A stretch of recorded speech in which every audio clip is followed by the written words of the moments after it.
So we're going to talk about horizontal stretches and compressions in this video. There's an example in the book, but I'm going to give you a different example. Our toolkit functions, sometimes it's hard to see a horizontal stretch and compression because it just looks like a vertical one. So I'm going to give you a made-up function. Now when we go to do the trigonometric functions, those you'll be able to see the horizontal stretches and compressions. Okay, so say I have a little graph here, and we'll have some points. And let's say I have a point at 2, 4. I'm going to write that, 2, 4. And let's say I have a point at 3, 2. And a point at 0, 0. Now I'm just going to connect these with straight lines. So I'm trying to make it kind of a simple little function here. All right, when we talk about a stretch then, we're talking about it changing the input but keeping the output the same. So let's say the input, let's see, do this a little bit. What have I got? 1, 2, 3, 4, 5, 6. Okay, so let's say we're going to double that input, okay? And so it's going to change to 4, 4. So where would that point be? 1, 2, 3, 4, 4. It would be moving this point over that way. At the point, sorry, 0, 0, when you double that, that's going to stay 0, right? So that point's going to stay put. But then if I wanted to double this, let's see, this input, that would make a point 6, 2. So 1, 2, 3, 4, 5, 6, 2. It would come over here. That point would come over there. Now my arrows are probably in the way, but look at the function now. It's going from here to here to here, to that point, those orange points. So do you see how the original function that's in black has stretched now, and you have it stretching horizontally with the orange, okay? All right, so that's a horizontal stretch.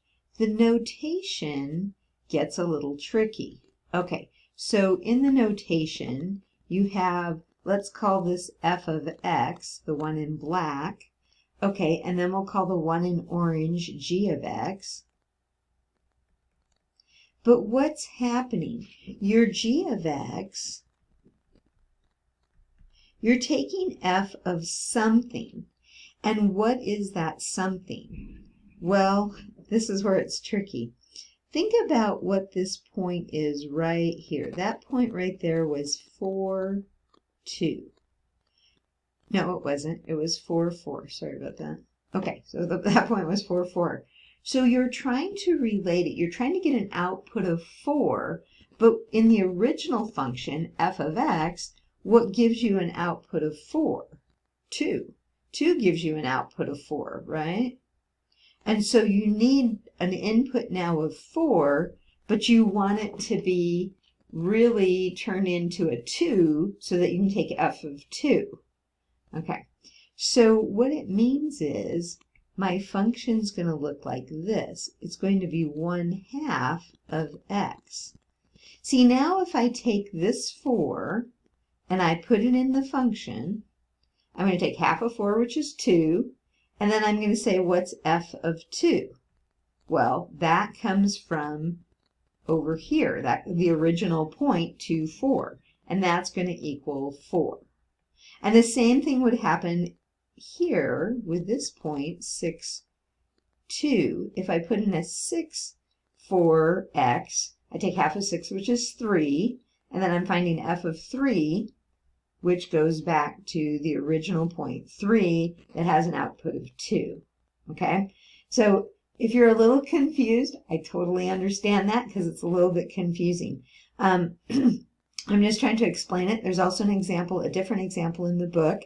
And then as we do some examples in future videos, that will help to solidify it a little bit. Okay?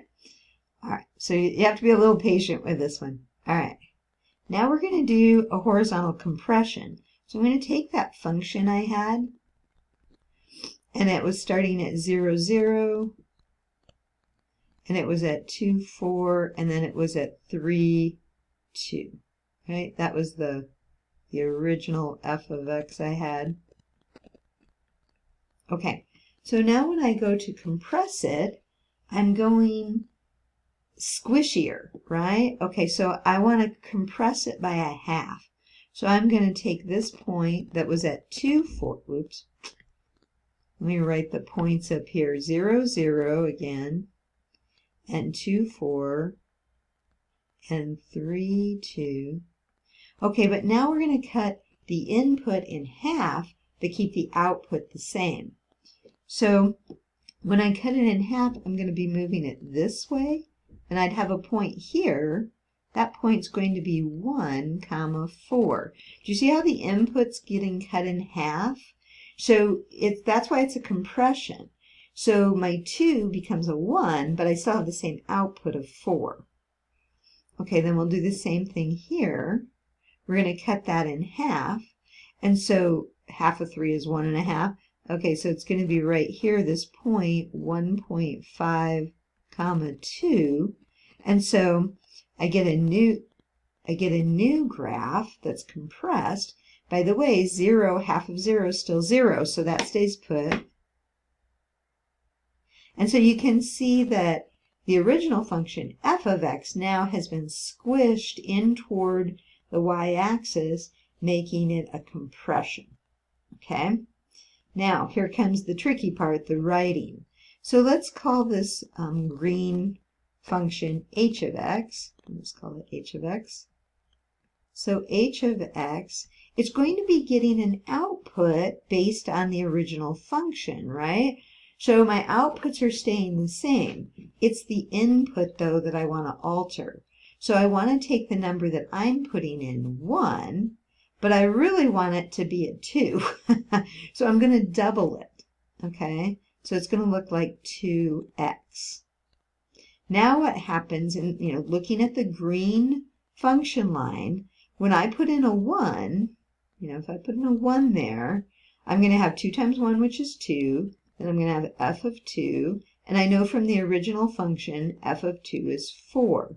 So I get an input of 1 and an output of 4, which is what I'm trying to get here, okay?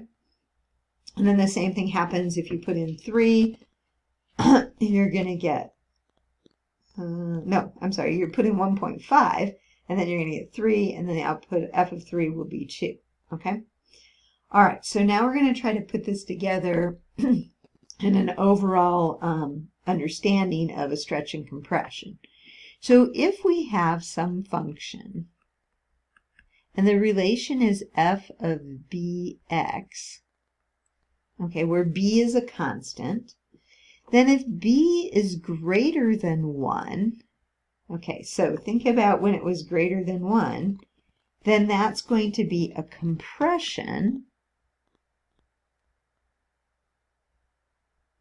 and it's going to be 1 over b is going to be the compression, okay? So we had b, like in this case over here, b was 2, and so it's compressing a half, it's squishing it in by a half. Okay, so that's the tricky part. And if b is between 0 and 1, then you're going to get a stretch.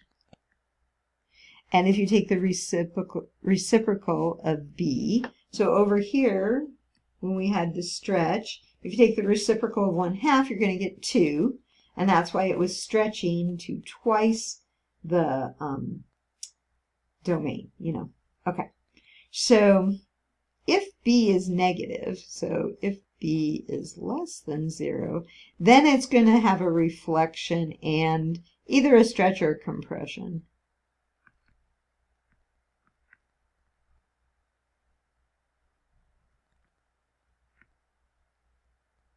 Now, if you're saying, well, what if b is 1, then there's no stretch or compression. Okay, so I know it's a little tricky, and this video was long, But hopefully in the next videos we'll be able to pull it all together to help it make sense.